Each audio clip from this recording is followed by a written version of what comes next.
Hello and welcome to another special Comics Pals interview. We are here, Marco and I are here, joined by a very, very talented creator, new to me, new, I presume, to Marco, but certainly not new to storytelling. One of the most interesting creators in the space right now. We're joined by Michelle Fus. Michelle, how are you doing today? Hi, I'm good. How are you guys? Doing pretty We're good. I'm doing awesome. And we're excited to talk to you about Ava's Demon, which just recently dropped in physical through Skybound, which is super cool. And it's it's incredible. I have to admit up front, I did not know that this was a webtoon initially, before I dove in. So I wasn't prepared for the differences in format and things like that I'm used to. But it made for a very interesting experience because I've never like fully consumed. Well, I guess I didn't fully consume it because there's much more story. But at least in book one, I've never fully consumed a webcomic story before. So I had to get adjusted to the formatting of it. But what I came away with was a very, very interesting and absolutely beautiful story. So I'm very excited to talk to you about it. Thank you so much. I'm glad you thought so. Did you read it on the website or on Webtoon? So we actually got a PDF through Skybound. Thank you very much to Oh, okay. Skybound. Yeah. Yeah. That's good. Cool. And so it was because on the website, it's like panel by panel. Yeah, yeah. Yes. Yeah. I know that's mixed for a lot of people. Well, 'Cause- sorry, go ahead. oh no. I just tried to, experiment with a completely And different format. Yeah. and I think that comes off because I started reading it in the off the PDF, and then I was like, wait a minute, I could probably read this panel by panel. Made the switch about halfway through, and the reading experience changes a bit more, just because I think when you come to a web comic, the webtoon sort of format that either scrollable or clickable, the way that you pace out, I think becomes really important, and there's a much difference. There's a much different pace that you get by clicking through individually versus sort of the book. Not to disparage either or, but Oh yeah. rather Yeah. it's the reading experience therein changes a bit, and I appreciated that. Such a subtle difference, like going from just 6 panels to the single, made such a different experience. So I really interested to hear your thought process on that. Oh yeah. So I essentially wanted to make it so that as you were reading it, like on the website, it was uh sort of mimicked the experience of watching a movie, right? Just yeah, sometimes it's successful what I managed to do, sometimes it's not, but that's what I was going for. So I could see how it would be a different experience compared to the book, but with how fast the internet changes, like the landscape of being online, um, I have to I'm always open to putting it into as many formats as possible. Um, Especially since I started making it during a time when people used websites more, and over the past 11 years, it's kind of evolved into where most people only use apps like on their phones or on their iPads. They don't really access the internet as much anymore. So I've had to adapt. Yeah. That's fascinating because so for people, of course, who don't know, Ava's Demon began as strictly a webcomic 11 years ago, I guess now. And it's interesting because webcomics, I mean, when I thought about webcomics 10 years ago, I mean, I really didn't think about them very much. I saw them occasionally, like I guess in various different places. Like I feel like I saw that on Tumblr and stuff like that. But it when I think about it now, it's so cool that it's sort of like underground comics with an X, in a way. People were, you know, just doing it, just getting it done on their own. Oh, snap, I can draw, I think this style is super cool. I have a story to tell. I don't need, Marvel or DC, and you don't need Image or even Skybound or any other publisher. You just have to have the ability to do it and internet access, and you can get it up and people can see it. And I mean, this book is a juggernaut as far as I'm concerned. Looking at the numbers, I was amazed. And I think that that's such an interesting thing. And I would love to hear your thought about this. It's such an interesting thing that it's all comics, right? But it's all sort of segregated in certain pockets. And so when you team up with Skybound and you run super successful Kickstarters to be able to get these books in so many people's hands, it crosses over something that was already so popular. Now, even Barnes and Noble has access to it. Oh yeah, it definitely crossed over. Because I would say when I started to realize that the internet did start to become underground, like you mentioned, that I had to get it on Webtoon, because I can't go back to school to learn how to build an app. And at one point, someone approached me to make an app, but it just seemed like so much work to have to manage an app, like on top of trying to get the comic done. And I didn't have the money to like pay a company to do this. And they expected me to make money for that app. And it was just like so overwhelming that I couldn't do it. It's, it's a completely different landscape having to do stuff for mobile, for the app store, for being able to make money to run that app. And so I was just like, well, I might as well just go on a app that's already available, like Webtoons. And then when we ran the Kickstarters, it was like the audience from the internet and the audience from Webtoon were two completely different audiences, and they kind of came together to buy the book. And it ultimately made me respect print a lot for the fact that it is so universal, despite the fact that I lost some of what I was going for when I initially made the comic for the internet. That's interesting to hear that there's a difference in audience coming from webcomic to webtoon, and I guess that kind of makes sense because like the format of webtoon is more scrollable, and I feel like a lot more of that content, it leans a bit more into sort of the manga space a bit. And so yeah, curious as to how do you sort of feel or define those two audiences? Like how do you distinguish those two, I guess?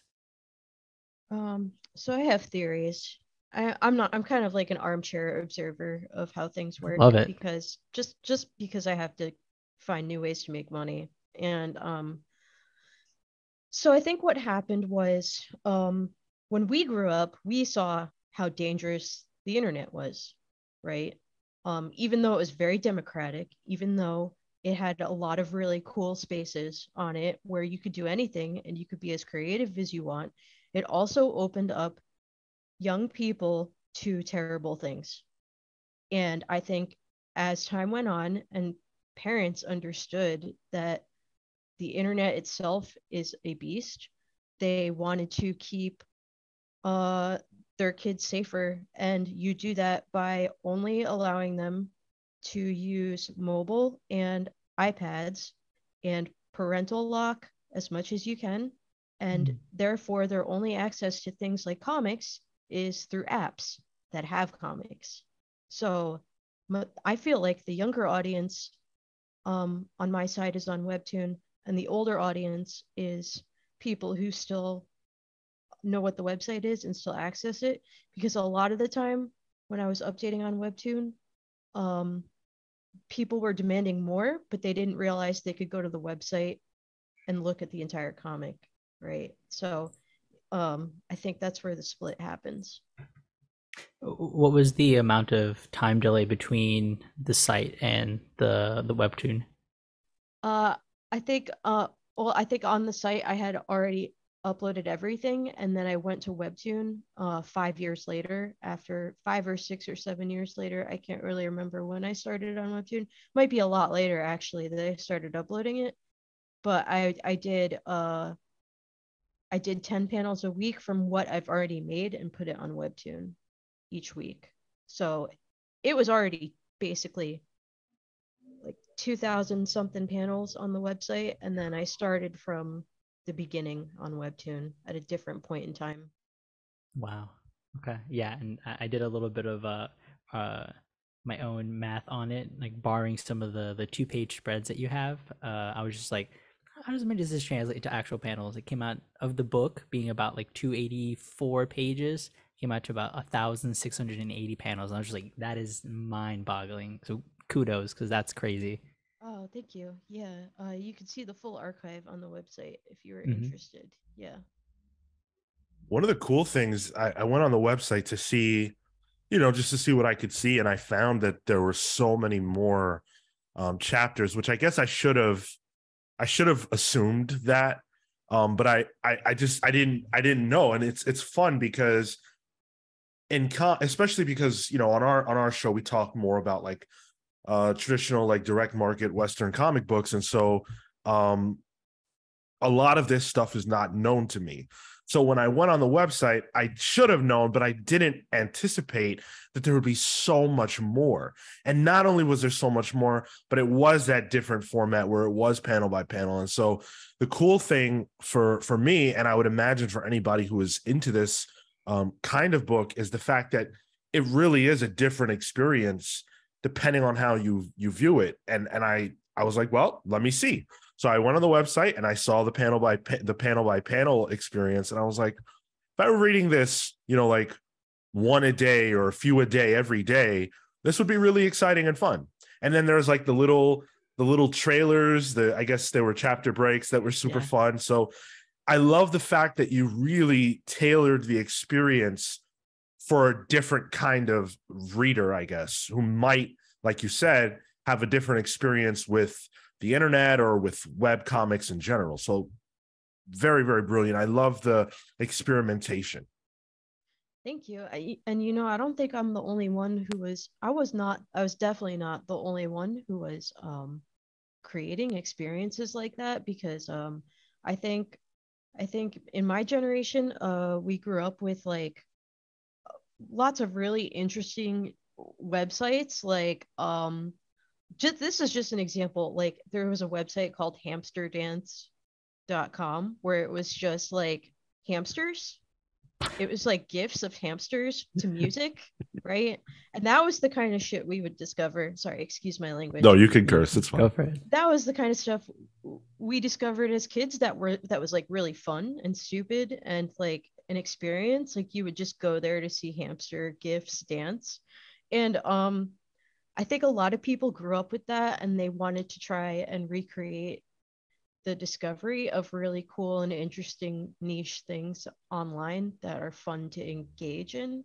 And it kind of got lost, I feel, with apps, because the app does all the work for you. And it's not made to inherently be a fun experience. It's made to make money for a business, right? Like Efficient. nobody spends money to make hamster gifs dance to music. So yeah, I feel like a lot of people did things like that, and it kind of got lost over time when it became more about selling things. That is fascinating. And I when you said that, right, about the hamster dance website, I'm like, well, I don't remember that specific one, but I certainly was, in that same age range, 20 years ago on various different websites like, you're the man now dog.com, where it's just like this really, really strange underground niche experience that you only really get if you're very online. And it wasn't about monetization, like you're saying. It was just about like, what the heck can we do? The internet is here. What can we do with it? And it was a lot of fun. And I can see the through line from those early internet days for very online people through like even like the Homestuck days, which I don't even know if that's still a thing, but I remember when that was a big obsession, and all the different things that I saw that I see, I guess, like some DNA of in Ava's Demon. So that all tracks and makes a lot of sense to me. Yes, and I remember YTMND. I do. It was yeah, and it's like going back in time, because you look at it now and you're just like, what is this? A lot of people look at it and they don't understand that in the moment it was just like creating fun little memes in spaces of their own, and enjoying your time online. Yeah. Dang, I was perpetually online, American online. So that was my experience. I'd go in, check emails, play chess, and then hop off. I have no idea what you guys are talking about. So this is Oh, amazing. You see, that's like a totally different version of the internet. Like what Michelle said earlier about like Ava's demon, my demon, coming from the internet. You know what I'm saying? Like the internet corrupted my brain as it did so many of us that grew up in that era and were on all these websites. But the thing that I'm becoming nostalgic for throughout this conversation is the fact that it was so experimental and it was so exciting. But I love the fact that, webcomics continue that tradition in a lot of ways. That's really interesting. yes, definitely, definitely. I hope one day that more power is given to creators, and I just don't know how that's monetarily possible, right? Because even going onto Webtoon, they said they offered going into Webtoon, they said they offered video support.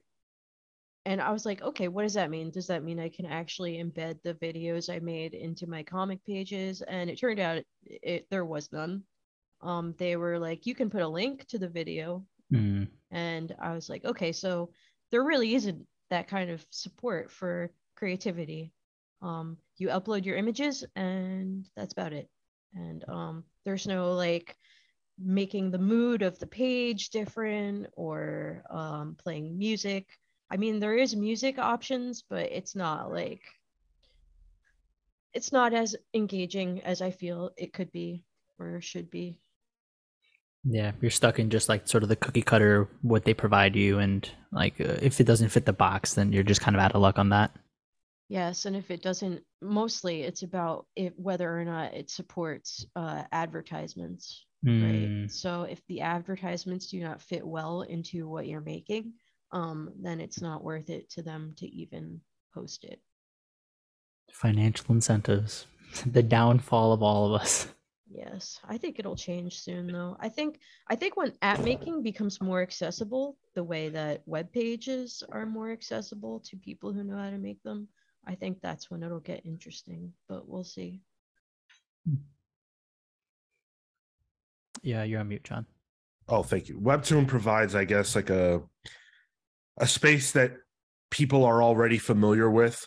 So you can go to the website and it's like, oh wow, this is a hub for web comics, I guess. But because it is a one-stop shop for web comics, it becomes homogenized in that way. And I think that's it sounds like you're saying that's against the spirit of kind of like the radical experimentation that those sorts of comics are born out of.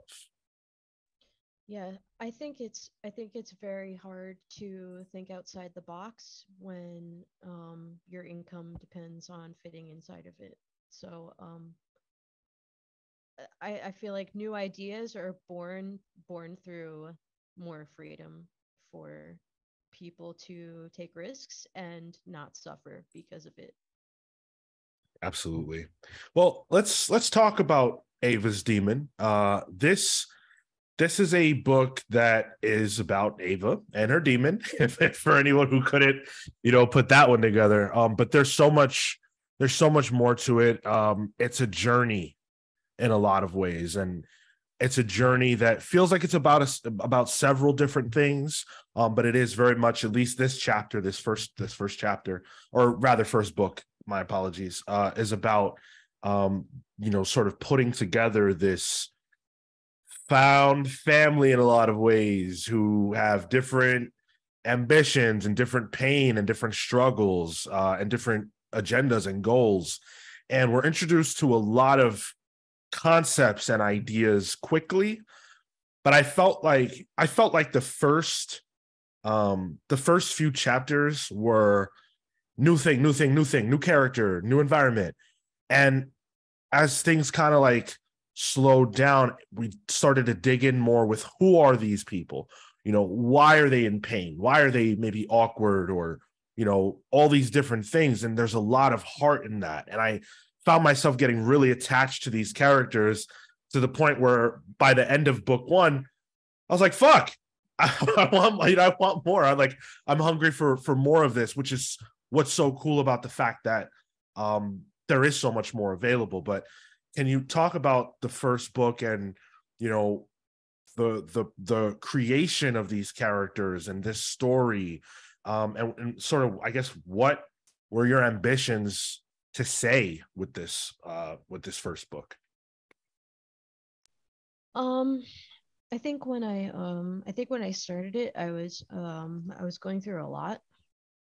So first and foremost, it was a way for me to cope with the fact that I was somewhere in my life that I didn't want to be. And so it started, I guess you would say it started as a hobby. But I was working in a job that I wasn't sure. When I got to this job, it was supposed to be like the happiest point in my life, and I was incredibly unhappy. And that wasn't because of the job, it was because I wound up there and I was kind of like waking up to the fact that it wasn't what I wanted to do.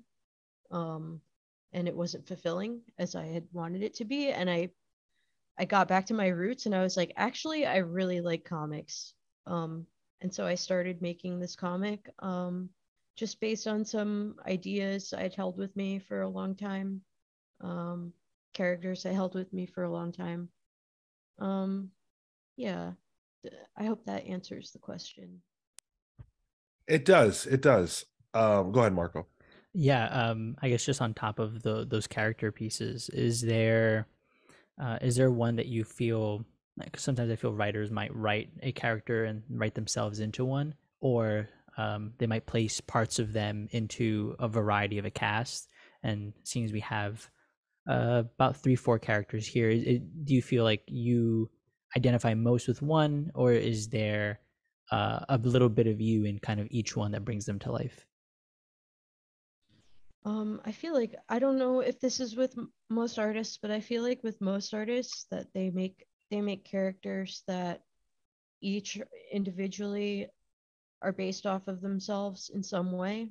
Um, so that's how I feel I've kind of done with my characters. I feel like I try to put genuine parts of me into each of them, or at least parts of my life, um, or people I have known, and their experiences.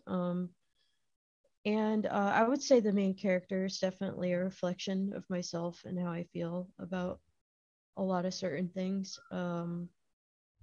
Yeah. I won't go into too much detail unless you have any specific questions, I believe.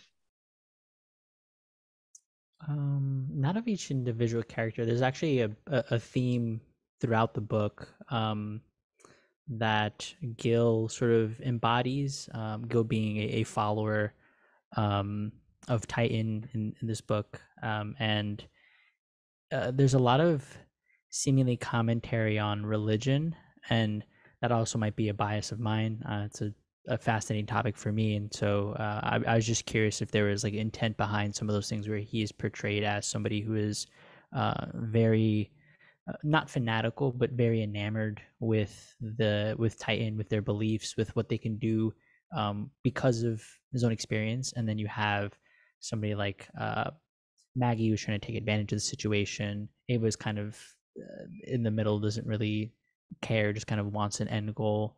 Is there anything there that comes from you, or just those experiences in your life? Um, so I'm Jewish. Um, I was raised Jewish. I'm kind of agnostic. I'm kind of I kind of, religion isn't a big part of my life, but but I definitely ran into a lot of issues as a kid where um I was told that just for existing, I deserved to go to their version of hell. Like I grew up in that environment where my peers, some of my peers, made me feel like um, that my existence in itself was uh, just went against the rules of life. And I noticed as I got older, of course, I realized, that, these kids are indoctrinated into whatever their parents force them into. But as I got older, I realized that people people choose things to be their religion. It could be anything. It could be their job. you know and I noticed that people kind of put extreme faith into some things that don't actually care about them, that could let them down, and they could see that as a reflection of themselves. And it's I guess the message I wanted to send with Gil overall throughout the story is that um, you can be okay even if your faith lets you down, your faith in something lets you down, that you should have the most faith in yourself, I feel. Does that make sense? Yeah, absolutely. Marco, you were muted, but I think I just said what you said. Exactly. And that's interesting because I feel like now that also provides context for where Gil's character might go, right? And that's interesting Yes. and enticing. Is it weird for you, Michelle, the fact that you told these stories, like this initial book one, some decade, almost decade plus at this point ago, and so many people are rediscovering it, and you might have to like tap into feelings that you felt at the time writing those characters that might not resonate with you anymore, or even just now discussing a character who's likely gone through so many changes. For us, we don't even know if he's necessarily alive or dead, or what changes he's gone through. So is it weird for you to have to go back and talk about these characters in what I would imagine is their infancy compared to where they are now? Um, not necessarily, because um, I don't know what it is. I do know what it is, but I don't know if I should talk about it. But maybe I will. Yeah. So my mom is like super mentally ill. My mom is mentally ill. And one of the things she struggled with was seeing other people as individuals. And she had her mental illness made her very unempathetic. And I think growing up, I thought about that as a lot. I thought about that a lot. Um, about because I was very confused. So I was like, why is she this way? And of course, I didn't find out till much later what the deal was. But I think the very foundation of all the things that I enjoy and the art I like creating is just trying to find as much empathy as possible in other people and in characters. Um, and so it's not hard for me to talk about things I decided 10 years ago because I still feel very strongly about them right now. It's kind of a core of why I create things. Does that make sense? 100%. And I love that answer. And I think that I think a lot of, creators probably, would say a similar thing if I had to guess, as far as the fact that, like, you know, so much of creation is putting yourself, or putting your experiences, or putting like you explained, the people that you've known in your life, kind of putting that down, and wrestling with it in a creative way. And so, it was a part of your life, these stories, these characters, what they were dealing with, and it still is, in the sense that that's your lived experience. So that makes sense. Yeah, absolutely. Yes, exactly. Yes. Is it fun for you at all to see people kind of like meet these characters for the first time, and like me, like have all these questions, and you're like, yeah, I've been down these roads before. I enjoy it. I think part of me made this comic also to figure out what was wrong with me. um, because I had been through a lot, and I didn't fully understand how what my feelings were, and so I would put out my comic and I would see how people would react to the characters, and I would have to self-reflect and think about, well, why is it that way? Why are they reacting to these characters, and how can I make it into a more positive, like desirable character that I feel is more than what they assume it is. Yeah. Well, I've been having a blast with these characters, and the fact that the second book um was already just an unbelievable juggernaut of a success. I mean, I'm on the Kickstarter page right now for Ava's Demon Book 2 Aftermath, which is already fully funded, and it $648,000. That is a staggering amount of money, and such an unbelievable amount of support. Is that, I guess maybe in some way this is a loaded question, but does that validate the hard work of a person whose career essentially began, doing a web comic as a hobby to kind of work through your own issues and just live your passion? Um, for a long time I had imposter syndrome, so I would look at things like that, and it didn't feel like they were real, and I couldn't rationalize it to myself. But at one point I had a breakthrough, and it was kind of like I woke up, um, and I saw that I had done that, and I'm honestly just happy that I could connect with people in that way, that they would even spend their money on my work. Hmm. I'm blown away all the time. Especially since when running this last Kickstarter, I was actually at my lowest point I had ever been in my life. I was at the peak of my depression running this Kickstarter, and I I didn't even my self-esteem was so low that I didn't even think it would succeed. So to see that time and again, I have such supportive readers, um, always humbles me, and I'm very thankful for it.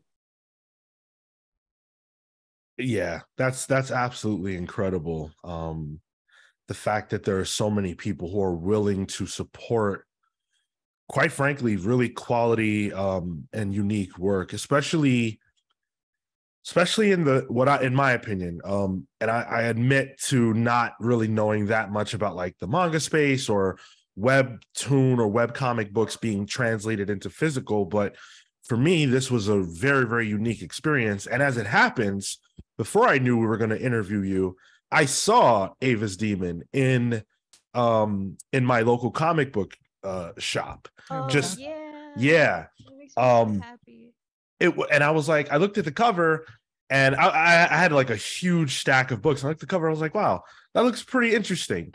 But now that I've like actually read it and gotten to enjoy it, it's like, wow, now that I know that you have all of this support, it's easy to see why that is. First of all, for people who have not checked it out yet, which I encourage you to do, you should go to avasdemon.com and check out the book, and you should go to your local comic book shop and pick it up because pick up book one, because it really is fantastic. But the art is unbelievable, and it has, like you talked about, the DNA of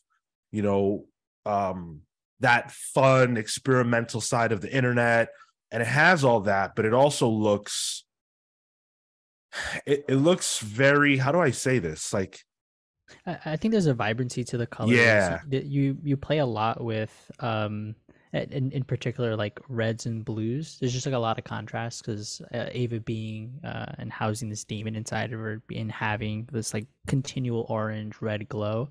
So a lot of it just is striking, and in particular because of those contrasts, at least to my eye. So yeah, curious on like that art style, where the inspiration comes from. Thank you.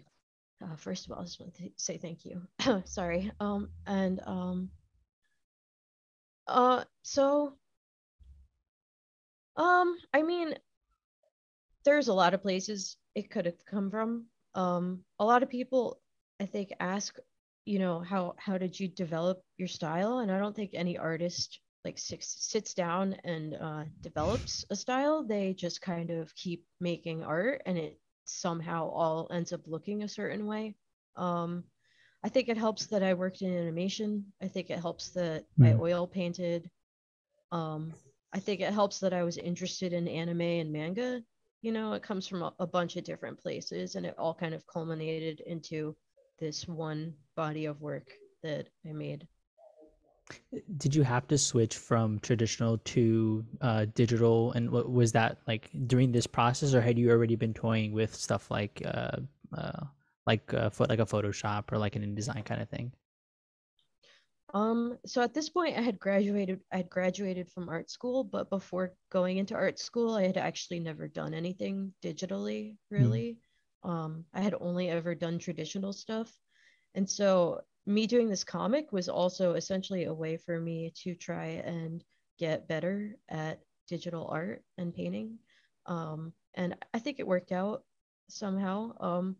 Just the act of being able to create and finish a panel every day or every other day kind of helped me learn over time how to develop things that I thought looked nice. Yeah. One of the things about that we talk about a lot when it comes to comics, and again, especially like we're really talking about direct market, Western comics, is the fact that the appeal toward young people, like whether we're talking about teenagers, whether we're talking about, maybe tweens in that range, it's dicey. It's dicey. When you go to the comic book shop, there's not a lot that's there that appeals to people of that age. And even when it comes down to the format, if a 12-year-old is used to reading webtoon, for example, then they pick up Amazing Spider-Man. The same way that my brain goes, what am I looking at? When I look at a webtoon or a manga, I would imagine that they have a similar experience. And so there aren't a lot of books on stands that are meeting young people where they live. I think this is one of those books that does that. And it's not just in the formatting, which I think helps, but it's actually in the character designs, because these characters, I'm seeing, and I hate to make a comparison, I'm very sorry if this offends you. Oh, no, I just saw the trailer for the movie. I believe it's called Elemental, and it's I believe it's a new Pixar movie, and it's got like the character that's on fire, and it's got the water, and it's got all this cute stuff to it that kids are, I'm sure, parents are gonna go out and take their kids to. And I looked at this and I go, wow, if there was a movie or something like that had this style, I want my kid to see this, You know, like this is perfect for a young person like that. So what do you think about the way that comics approach young people, and do you sort of think there's something to what I just said about them not meeting young people where they are? Again, I think at the end of the day, it's because we're living during a time when companies don't take risks, and they definitely don't take the kind of risks that you see in like the manga market. Like if you read manga, those that definitely hits the correct age range. And I think there are very few comic producers, and the ones that do make comics um, are so afraid of doing anything too risky that would cost them money that they don't end up doing much at all. Um, like uh, you see something like Chainsaw Man, which is over the top crazy, right? No one in America would think of, you know, pouring all their money into something like that, and yet it's one of the most popular franchises among young people right now. Um, Mm. yeah. And you have that sort of, I think one of the things that I'll my arguments, I guess, for that that we talk about quite a bit on the show is, there's also like that direct line from manga to anime to help extend the life of the IP of the product, and Yes. unfortunately, it does sort of come back to becoming that IP, and like that just natural progression helps to boost sales, helps to bolster the awareness. And I think, to your point, they've locked in and dialed in on the specific genre as well as demographic, so much so that they have words for it, shonen, seinen, right, specifically for young boys, young girls, to be able to say this is a book for you, and we've segmented the market as such. And I think Western comics have trouble segmenting the market and really doubling down on saying this is a book for X person and this is a book for X person. Yeah, I think they don't see the kind of money that can be made in niche markets. I think they only see that catering to the broadest audience possible is the only thing they can do. Um, it's why you only see kids movies and you only see adult movies. You rarely, very rarely see young adult um, Hmm. cartoons, young adult movies. And when they do that, they don't put any money into marketing it as such. They don't really go for it. They kind of go, no, no, no, we're only going to make kids movies, and we're going to see how many toys we can make, and we're going to get as much money from the parents' wallets as possible. Or we're going to make something so controversial and so adult that nobody over the age of 18 can ignore it, right? But they don't go in for things in niche audiences if they don't think they can make a profit.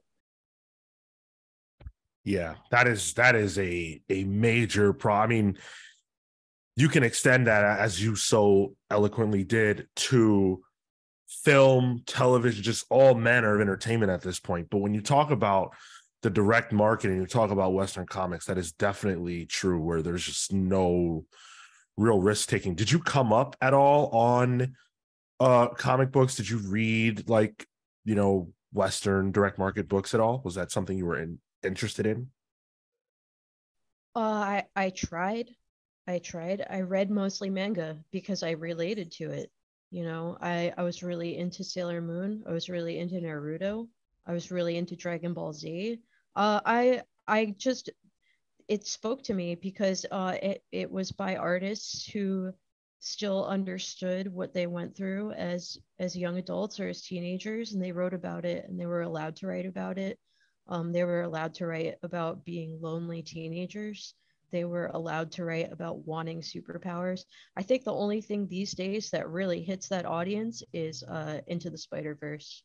Definitely. Oh, so good. That feels more like a comic to me than any of the Western comics that I have read, right? It feels like it's speaking to you, and the art also speaks to you. Um, I would say that's the only that and Teenage Mutant Ninja Turtles also. Mm. Those were the two things that I think I cared the most about in Western comics. That's so funny. I had to stop myself from asking you about Into the Spider-Verse and Across the Spider-Verse that just came out, because I was like, you probably you that seems like something that would be up your alley as far as like a lot of the animation style and the experimentation that they were doing. So yeah, that makes a lot of sense. Yeah, that's a work of genius that I'm amazed was made. And of course it's so successful too. It shows how just successful it is if they find the right way to create something for the right audience. Yeah. So speaking of the right audience, you have clearly tapped in to something that, you know, people are interested in and want to follow with Ava's Demon, but you've done that in a way that feels like you very much understand the way that like modern young people and even people that are our age interact with the internet. I noticed that you have a very successful Twitch channel that, you know, I mean, there are tons of people there that are, you know, with you, that comment whenever you stream, which is really cool. And so, and I believe you also have a Discord server. So you are where these people are. And not only that, you've created communities for them to talk about your book, but also just whatever they're interested in. These are spaces that people can come to and have communities, which are not that dissimilar, I guess, from, you know, the early internet. And I love that. I think that's very cool that you've curated that space. Oh, thank you. I just like doing it. I just I feel like growing up in this situation that I was with my parent, I feel like sometimes I wasn't allowed to become an adult. Um, and so when I did get that adult job, I felt like I didn't belong there. Um, and I kind of kept all of the things that do bring me comfort with me. And I continue to find those things. I really like Twitch. I really like being on Discord. I wouldn't do things if I didn't like to do them. So I guess I kind of naturally just, fell into having a Twitch channel and having a Discord because I like being on those places. But I think that's in a lot of ways, you know, the future, because someone like you who has, you know, built an audience in an organic way, you know, like you're saying, there's not like some grand, you know, strategy. It's just what you would be doing, and the quality of your work, the content of your character is what's bringing, you know, rallying people around you who want to be a part of it. If you say you're going to do a Kickstarter, as you did, you've done a few now that have been incredibly successful because of who you are and because of the work that you've put in. You actually have a ready-made audience that will come and support it on top of new people who find it. So if you were to say be approached by Skybound in this case to do a new project, is that something that you would be interested in? Because in my mind, your audience would follow you. So is that something that you are interested in at all? Yeah, definitely. I mean, I would only make something that I genuinely like. So, if Skybound came to me and asked for a new project and I was like, I don't have one, then I wouldn't do it. But I do have, other things that I really like. I write down ideas all the time. Um, if they came to me and asked me for something specific, it would depend, you know. Like I'm not really into zombies per se, but I do like horror, right? So I would like to do that. But it all depends on where Ava's Demon goes first. Hmm. Is the is there an expectation on your end, or plans at all to explore more outside of the webtoon webcomic space into something like a manga, more Western comics, just varying formats? Like how do you feel about exploring that, and is there interest in just toying with format? Oh yeah, I'll do any format because I tried the one thing that I did, and it the environment around me changed over time. So yeah, I think for now, like let's say if when the book is over, print is most dominantly the most popular form of comics still, then I would change the format to make something spectacular specifically for print. Uh, yeah, the medium doesn't really matter to me. I just kind of like telling stories. Nice. You unmute, Sean. Oh, thank you. I'm sure that whatever comes next will be spectacular, as you say, and you've made fans out of the both of us, and hopefully people listening go out and check out Ava's Demon. You can go to avasdemon.com, and of course you can look Michelle Fus up on social media. Tiny Painty on Instagram. Yeah, on Insta. And then at Ava's Demon on Twitter. Is there anything else you would like to let the people know about? That I've got a lot of cool things in store. And that I've got a lot of aliens to draw. So if you start reading, don't worry. I will be coming back with lots of that. Nice. Awesome. Can't wait. Thank you so much, Michelle, for being gracious with your time. Hopefully we will have you back on again. Thank you all so much for listening. Until next time, take care, guys.